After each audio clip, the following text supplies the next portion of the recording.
ವಸತಿ ಇಲಾಖೆಯಲ್ಲಿ ಬ್ರಹ್ಮಾಂಡ ಭ್ರಷ್ಟಾಚಾರ ನಡೆದಿದೆ ಎನ್ನುವ ಆರೋಪ ಸದ್ಯ ಕೇಳಿ ಬರ್ತಾ ಇದೆ.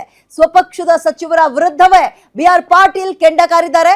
ರಾಜೀವ್ ಗಾಂಧಿ ವಸತಿ ಯೋಜನೆಯಲ್ಲಿ ಲಂಚದ ವಿಚಾರಕ್ಕೆ ಸಂಬಂಧಪಟ್ಟಂತೆ ವಸತಿ ಇಲಾಖೆ ವಿರುದ್ಧ ದೂರು ಕೊಡೋಕು ಕೂಡ ನಿರ್ಧಾರ ಮಾಡಿದ್ದಾರೆ ಬಿಆರ್ ಪಾಟೀಲ್.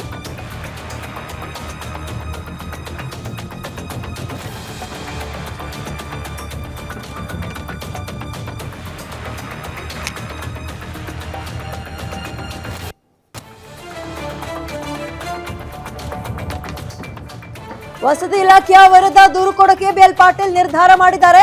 ಅಧಿಕಾರಿಗಳ ವಿರುದ್ಧ ದೂರು ಕೊಡೋಕೆ ಬಿಆರ್ ಪಾಟೀಲ್ ನಿರ್ಧಾರ ಮಾಡಿದ್ದು ಲಂಚ ಪಡೆದು ಮನೆಗಳನ್ನ ಕೊಡ್ಲಾಗ್ತಾ ಇದೆ ಅನ್ನುವ ಆರೋಪವನ್ನ ಪಾಟೀಲ್ ಮಾಡಿದ್ರು. ಮತ್ತು ಅವರು ಜೊತೆಗೆ ಆ ಇಲಾಖೆ ಕಾರ್ಯದರ್ಶಿ ಮಾತಾಡಿರುವಂತಹ ಆಡಿಯೋ ಕೂಡ ಸಿಕ್ಕಾಪಟ್ಟೆ ವೈರಲ್ ಆಗಿತ್ತು.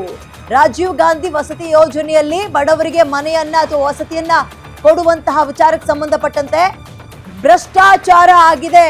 ಲಂಚ ಪಡೆದು ಇಷ್ಟಿಷ್ಟು ಲಕ್ಷಂತ ಹಣವನ್ನ ಪಡೆದು ಮನೆಯನ್ನ ಕೊಡ್ತಾ ಇದ್ದಾರೆ ಎನ್ನುವ ಆರೋಪವನ್ನ ವಿಪಕ್ಷಗಳು ಮಾಡ್ತಾ ಇಲ್ಲ, ಬದಲಾಗಿ ಆಡಳಿತ ಪಕ್ಷದ ಶಾಸಕರೇ ಖುದ್ದು ಆರೋಪ ಮಾಡಿದ್ದಾರೆ. ಜೊತೆಗೆ ಇದನ್ನ ಸಿಎಂ ಸಿದ್ದರಾಮಯ್ಯ ಅವರಿಗೂ ಈ ವಿಚಾರವನ್ನ ಮುಟ್ಟಿಸ್ತೀವಿ ಅಂತ ಹೇಳಿದ್ದಾರೆ. ಹಾಗಾದ್ರೆ ವಿಚಾರ ಮುಟ್ಟಿಸ್ತಾ ಇದ್ದಂತೆ ಅಂತಹ ದೊಡ್ಡ ಬೆಳವಣಿಗೆ ಆಗುತ್ತಾ ಗೊತ್ತಿಲ್ಲ. ಇದರ ಜೊತೆಗೆ ಈ ಇಲಾಖೆಯಲ್ಲಿ ಇಷ್ಟೆಲ್ಲ ಬ್ರಹ್ಮಾಂಡ ಭ್ರಷ್ಟಾಚಾರ ನಡೀತಾ ಇದ್ರು ಆ ಇಲಾಖೆಯ ಸಚಿವರಿಗೆ ಇದ್ರ ಬಗ್ಗೆ ಸುದ್ದಿ ಹೋಗಿಲ್ವಾ, ಮುಟ್ಟಿಲ್ವಾ? ಹಾಗಾದ್ರೆ ಯಾರೋ ಅವ್ರ ಗಮನಕ್ಕೆ ತಂದಿಲ್ವಾ? ಎಷ್ಟು ವರ್ಷಗಳಿಂದ ಇಂತಹ ಭ್ರಷ್ಟಾಚಾರ ನಡೆದುಕೊಂಡು ಬಂದಿದೆ, ಎಷ್ಟು ಜನರ ಹತ್ರ ಲಂಚ ಇಸ್ಕೊಂಡಿದ್ದೀರಿ, ಎಷ್ಟು ಲಕ್ಷ ಎಷ್ಟು ಕೋಟಿ ಇಲ್ಲಿ ತನಕ ಅದು ಕ್ರೋಢೀಕರಣ ಆಗಿದೆ, ಯಾರ್ಯಾರ ಜೋಬಿಗೆ ಹೋಗಿದೆ, ಎಷ್ಟೆಷ್ಟು ಹಂತದಲ್ಲಿ ಭ್ರಷ್ಟಾಚಾರವನ್ನ ಮಾಡಿದಿರಿ, ಬಡಬಗ್ಗರಿಗೆ ಅನುಕೂಲ ಆಗ್ಲಿ ಅಂತ ಸ್ಕೀಮ್ ತಂದಿದೀವಿ ಅಂತಾರೆ.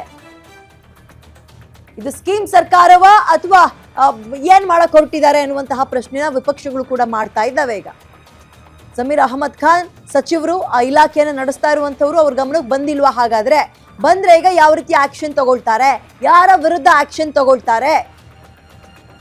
ವಿಪಕ್ಷಗಳು ಕೂಡ ಈಗ ಸೆಟೆದು ನಿಂತಿವೆ. ಈ ಸುದ್ದಿಯಲ್ಲಿ ಪ್ರತಿಭಟನೆ ಮಾಡ್ತೀವಿ, ರಾಜೀನಾಮೆಗೂ ಕೂಡ ಒತ್ತಡವನ್ನ ಹೇರ್ತೀವಿ ಅಂತ ಇದ್ದಾರೆ. ಹಾಗಾದ್ರೆ ಜಮೀರ್ ಅಹಮದ್ ಖಾನ್ ರಾಜೀನಾಮೆ ಕೊಡ್ತಾರಾ? ಇಲಾಖೆಯ ಸಚಿವರಾಗಿ ಅವರ ಇಲಾಖೆಯಲ್ಲಿ ಏನಾಗ್ತಾ ಇದೆ ಅನ್ನೋದ್ರ ಅರಿವಿಲ್ವಾ? ಸೇಮ್ ಇಶ್ಯೂ ವಾಲ್ಮೀಕಿ ಹಗರಣದಲ್ಲೂ ಇಲಾಖೆಯ ಸಚಿವರು ಹೇಳಿದ್ರು ನನ್ಗೂ ಅದಕ್ಕೂ ಗೊತ್ತೇ ಇಲ್ಲ ಏನಾಗಿದೆ ಅಂತ ಹೇಳಿದ್ರು. ಹಂಗೆ ಇವರು ಕೂಡ ಹೇಳ್ಕೊಂಡು ತಪ್ಪಿಸ್ಕೊಳ್ತಾರಾ? ಆಡಿಯೋದ ನಿಜಾಂಶ ಎಷ್ಟು, ಸತ್ಯಾಂಶ ಎಷ್ಟು?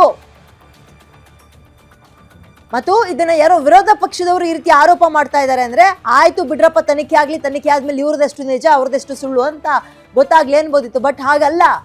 ಆಡಳಿತ ಪಕ್ಷದಲ್ಲಿರುವಂತಹ ಸೀನಿಯರ್ MLA ಒಬ್ರು ಈ ಆರೋಪವನ್ನ ಮಾಡಿದ್ದಾರೆ. ಸೀನಿಯರ್ MLA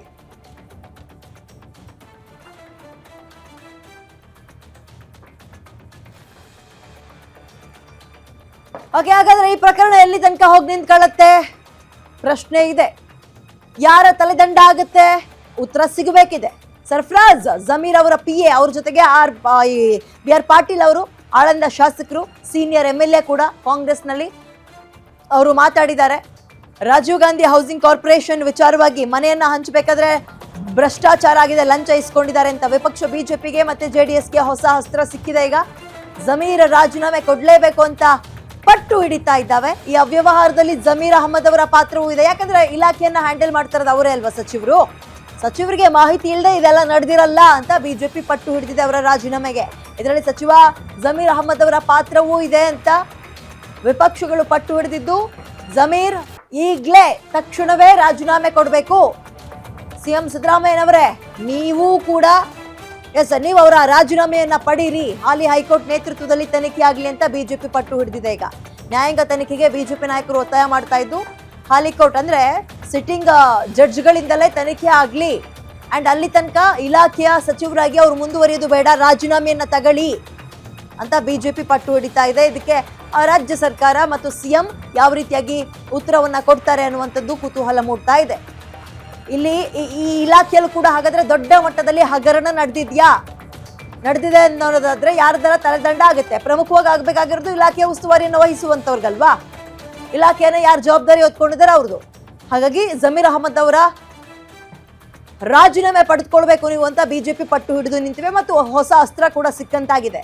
ಬಿಜೆಪಿಗೆ ಒಂದಲ್ಲ ಎರಡಲ್ಲ ಬೇಕಾದಷ್ಟು ಅಸ್ತ್ರಗಳಿದೆ, ಸರಿಯಾಗಿ ಬಳಸ್ಕೊಳಕ್ ಬರ್ತಾ ಇಲ್ಲ. ಹೋದಲ್ಲಿ ಬಂದಲ್ಲಿ ರಾಜೀನಾಮೆ ಅಂದ್ಕೊಂಡು ಅಂದು ರಾಜೀನಾಮೆ ಪದಕ್ಕೆ ಬೆಲೆನೇ ಇಲ್ದಂಗೆ ಆಗ್ಬಿಟ್ಟಿದೆ. ಬಟ್ ಈಗ ನೋಡಿ ಇಲಾಖೆಯಲ್ಲಿ ಏನಾಗ್ತಾ ಇದೆ, ಅದರ ಆಳ ಅಗಲ ಗೊತ್ತಿಲ್ವಾ?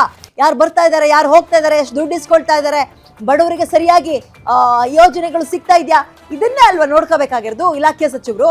ಇನ್ನೇ ನೋಡ್ಕೊಳ್ತಾರೆ? ತಮ್ಮ ಇಲಾಖೆಯಲ್ಲಿ ಏನಾಗ್ತದೆ ಅಂತ ನೋಡ್ಕೊಳಕ್ ಬರ್ಲಿಲ್ಲ ಅಂದ್ರೆ, ಜವಾಬ್ದಾರಿ ಹೊತ್ಕೊಳಕ್ ಅವ್ರು ರೆಡಿ ಇಲ್ಲ ಅಂದ್ರೆ ಇಲಾಖೆಯಲ್ಲಿ ಸಚಿವ ಸ್ಥಾನವನ್ನ ಅನುಭವಿಸಿ ಏನ್ ಪ್ರಯೋಜನ? ಆಲ್ರೆಡಿ ಕಾಂಗ್ರೆಸ್ ನಲ್ಲಿರುವಂತಹ ಶಾಸಕರುಗಳೇ ಸಚಿವರ ವಿರುದ್ಧ ಸೆಟೆದು ನಿಲ್ತಾ ಇದ್ದಾರೆ. ಕಾರಣ ಅವರಿಗೆ ಸರಿಯಾಗಿ ಇಲಾಖೆಯನ್ನ ನಿಭಾಯಿಸಕ್ ಬರ್ತಾ ಇಲ್ಲ. ಒಂದ್ 8ರಿಂದ 10 ಜನ ಇದ್ದಾರೆ, ನಾಲಾಯಕ ಆಗ್ಬಿಟ್ಟಿದ್ದಾರೆ. ಇಲಾಖೆಯಲ್ಲಿ ಗಬ್ಬೆದ್ದು ಇಲಿ ಸತ್ತು ಬಿದ್ದು ಗಬ್ಬೆದ್ದು ನಾರ್ತಾ ಇದ್ರು, ಅವ್ರಿಗೆ ವಾಸನೆ ಬಡಿತಾ ಇಲ್ಲ ಅಂತ ಕಾಂಗ್ರೆಸ್ ನಲ್ಲಿರುವಂತವರೇ ಆರೋಪ ಮಾಡಿದ್ರು. ಇದರ ಬೆನ್ನಲ್ಲೇ ವಸತಿ ಇಲಾಖೆಯಲ್ಲಿ ದೊಡ್ಡ ಮಟ್ಟದಲ್ಲಿ ಇದೀಗ ಭ್ರಷ್ಟಾಚಾರ ಆಗಿದೆ ಅನ್ನುವಂತಹ ಆರೋಪ ಕೇಳಿ ಬಂದಿದೆ.